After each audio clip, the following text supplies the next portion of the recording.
Cyclone Biparjoy did make its landfall and at around midnight in Gujarat.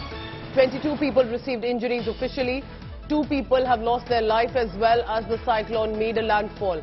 Cyclone Biparjoy, however, weakened with its speed, specifically after making the landfall, as we had reported to you earlier as well. Cyclone will be entering the south of Rajasthan later today. So it's not that it's made a landfall and it's over.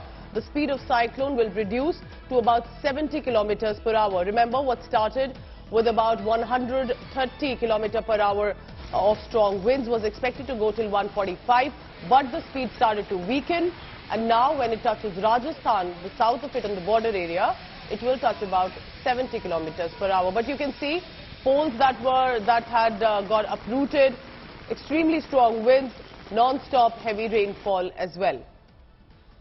So let's get an update quickly from my colleague Saurabh Vakhtania in Gujarat, and because there is going to be another impact in Rajasthan. Saurabh, looking at you, it looks like it's still raining very heavily. How was the night like in Gujarat, and what is the morning looking like? Well, good morning, Pooja, and let me tell you that the cyclone is still not over. The eye of the storm has passed, but let me tell you, the effect, the cloud of the storm is still around the Gujarat coast, mainly in the Saurashtra area where we are right now present, not just Jamnagar, Pooja, but let me also tell you, the Kutch area, the Mandvi, the Jakhau, the Bhuj area are still receiving very severe heavy rainfall. Let me show you the visuals right now behind me, Pooja. We are right now in the city of Jamnagar, and it is raining very heavily. It's raining continuously. What the IMD officials are telling us, that still it is going to rain till evening. And look at the winds over here. Still it is very much windy. Not as windy it was yesterday, Pooja, but it is still very windy. Rains are very high, and it's raining very extremely heavily over here in Jamnagar. In the clouds also you can see it's pretty dark over here, Pooja. So what people have been advised today also, that it is going to rain very heavily. We are not seeing as much of people over here. You can see the road behind me is still very much isolated. There are few people on road, but the people are still are willingly now staying inside, because they have seen what it was like yesterday. And what about the assessment, if I tell you, Pooja, the Gujarat Government Control Department is still assessing the damage which has happened. What we have learned from our sources, the half of the Saurashtra area is still without electricity, because several of the electric poles have been uprooted, several of the houses have been damaged.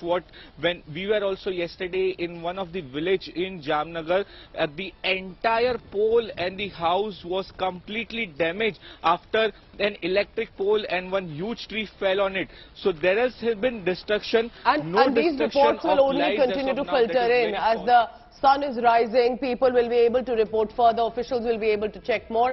Stay on with me, Saurabh Vakhtania. And remember, it's still raining very heavily. And that means that the cyclone hasn't just stopped immediately after making a landfall and all is well.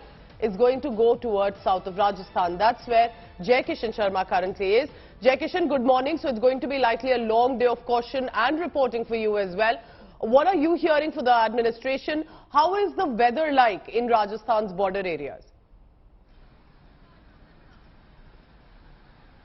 Very good morning, Pooja. The weather, it was drizzling back to back since yesterday evening in Badmer. Rainfall have hit the district at close to 5 p.m. yesterday. As of now, the sky is clear, but the Met has predicted that it will rain for more than 16 hours after 11:30 a.m. today. So the administration has geared up with all the preparation. A unit of army is in the backup, has been deployed in the Badmer district headquarters. A team of SDRF is located in Chautan, Dhorimanna and Bakasar Run, from where this storm will enter the western pocket of Rajasthan. What we are also getting is that the winds will blow at the speed of 50 to 60 kilometers around 12 noon in today, and the NDRF team have been deployed more in the pockets of Jalore as well as Sri Ganganagar districts. The administration has also warned in Jaipur and other districts of Rajasthan. Schools have been shut down here. The district collectors have called off on holidays. The administration also warned the locals to not move out of their houses. As of now, there are some signs of relief, but after 11:30 am, it is going to rain very heavily. As per Met, Badmer will witness a rainfall of 224 mm, which is equivalent to the total rainfall which the district receives in the entire monsoon season. So district is in alert, and after 11:30 am, the weather will Keep change an eye out and extreme rainfall will stay hit safe also, Badmer, Jai Jalore. Kishan, that's where, because it's going to be an impact of what the cyclone Biparjoy has done. And what's interesting, remember, Rajasthan is a desert state, and yet it's going to witness heavy rainfall and also possibly the impact of cyclone Biparjoy.